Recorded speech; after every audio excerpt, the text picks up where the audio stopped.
Hello friends, നിങ്ങൾ SAP Software install ചെയ്തു കഴിഞ്ഞു. ഇനി ഇത് എങ്ങനെയാണ് ലോഗിൻ ചെയ്യുന്നത്, റിയൽ ടൈം സെർവർ എങ്ങനെയാണ് ആക്സസ് ചെയ്യുന്നത്, ഇതിൽ എങ്ങനെയാണ് പ്രാക്ടീസ് തുടങ്ങുന്നത് എന്നിങ്ങനെയുള്ള സംശയങ്ങളിലാണോ നിങ്ങൾ എങ്കിൽ ഈ വീഡിയോ നിങ്ങളെ സഹായിക്കും. നമുക്ക് നോക്കാം എങ്ങനെയാണ് SAP Software ലോഗിൻ ചെയ്ത് അതിൽ പ്രാക്ടീസ് സ്റ്റാർട്ട് ചെയ്യുന്നത്. സോഫ്റ്റ്വെയർ ഇൻസ്റ്റാളേഷന് ശേഷം നിങ്ങൾക്ക് ഡെസ്ക്ടോപ്പിൽ SAP Logon എന്ന ഐക്കൺ കാണാൻ സാധിക്കും. Double click on SAP Logon. ഇത് ഓപ്പൺ ആകുമ്പോൾ നിങ്ങൾക്ക് ഇങ്ങനെ ഒരു സ്ക്രീൻ ആയിരിക്കും ഡിസ്പ്ലേ ചെയ്യുന്നത്. Click on new, then connection, user specified system, click on next, custom application server, system connection parameters.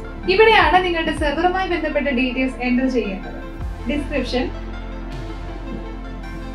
System ID, instance number, SAP router string,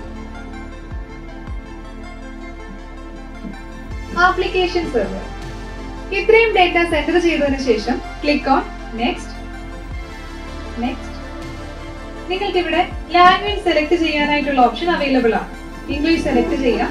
അതിനുശേഷം click on finish. ഇപ്പോൾ നിങ്ങൾക്ക് നിങ്ങളുടെ സെർവറുമായി ബന്ധപ്പെട്ട ഡീറ്റെയിൽസ് ആദ്യത്തെ സ്ക്രീനിൽ തന്നെ അവൈലബിൾ ആണ്. Double click on this. ഇതാണ് SAPയുടെ ലോഗോൺ സ്ക്രീൻ. നിങ്ങൾക്ക് പ്രൊവൈഡ് ചെയ്തിട്ടുള്ള client number, user ID, password എന്നിവ ഉപയോഗിച്ച് നിങ്ങൾക്ക് SAP സോഫ്റ്റ്വെയർ ലോഗിൻ ചെയ്യാൻ സാധിക്കും. ആദ്യം തന്നെ ക്ലയന്റ് നമ്പർ എൻ്റർ ചെയ്യാം. User ID, password. Click on enter key. ഇങ്ങനെയാണ് SAP സോഫ്റ്റ്വെയർ ലോഗിൻ ചെയ്യുന്നത്. ഇതാണ് SAP easy access page, user menu for Finprov learn.